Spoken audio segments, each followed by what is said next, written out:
Olá, essa questão, a original é da medicina da Einstein, só que eu dei uma pequena adaptada nela para ela se encaixar nessa primeira aula de lançamento oblíquo. Nas próximas aulas eu até vou voltar nessa questão e resolver a original. Ele fala que tem um garoto em cima de uma plataforma, né, de uma piscina de saltos ornamentais, ele está a 6 metros de altura em relação ao nível da água, chuta uma bola com a velocidade de 8 metros por segundo inclinada em 45 graus. Então já vou anotar aqui, ó. Ele lança essa bola com uma velocidade, ó, de 8 metros por segundo. Então é a velocidade inicial.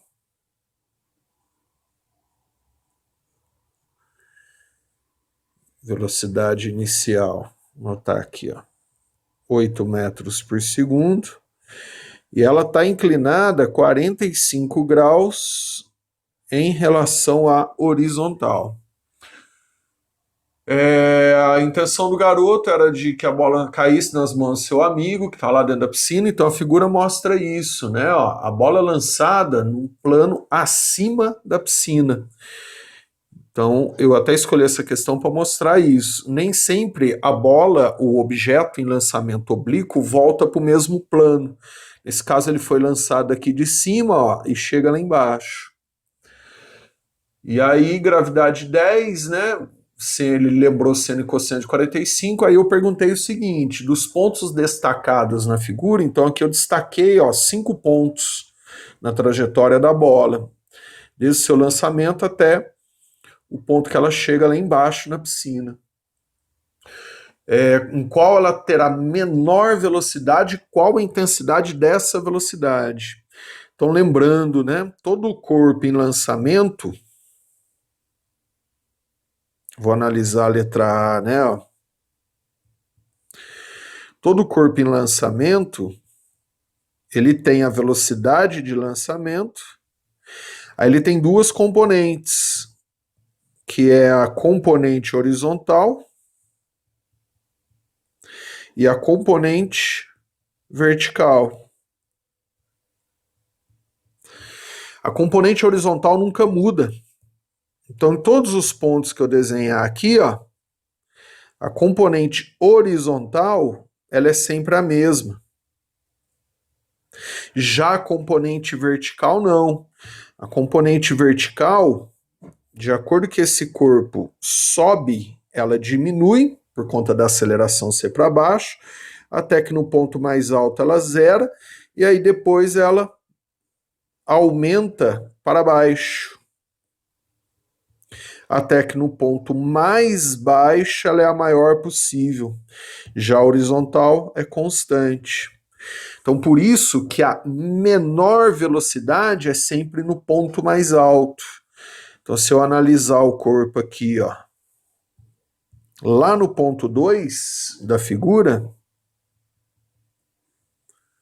lá no ponto 2, ó, ele vai ter a componente horizontal, que é a mesma do lançamento, mas daí a vertical não. A vertical é zero.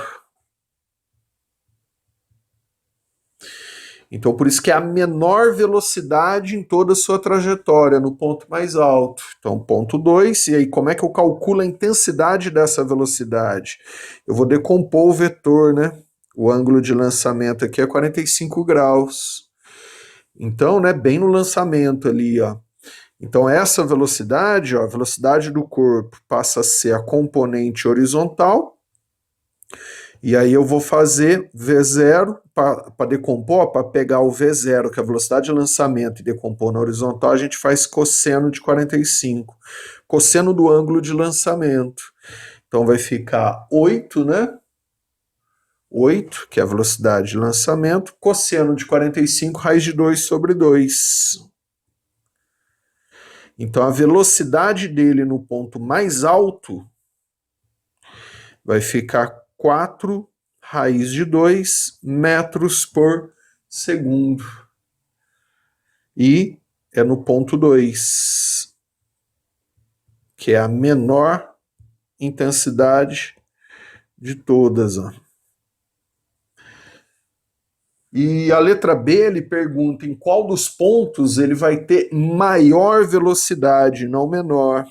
Aí inverte o raciocínio. A letra B, a maior velocidade é no ponto mais baixo, porque no ponto mais baixo ele tem a maior componente vertical. Então a horizontal não muda, mas a vertical muda. Aí o quanto mais baixo, maior ela será. Então maior vai ser a velocidade resultante, a hora que eu somo vetorialmente esses dois vetores. Aí eu adaptei essa questão, escolhi, porque não é o ponto mais baixo, nem sempre é o ponto de lançamento ou é o ponto de chegada.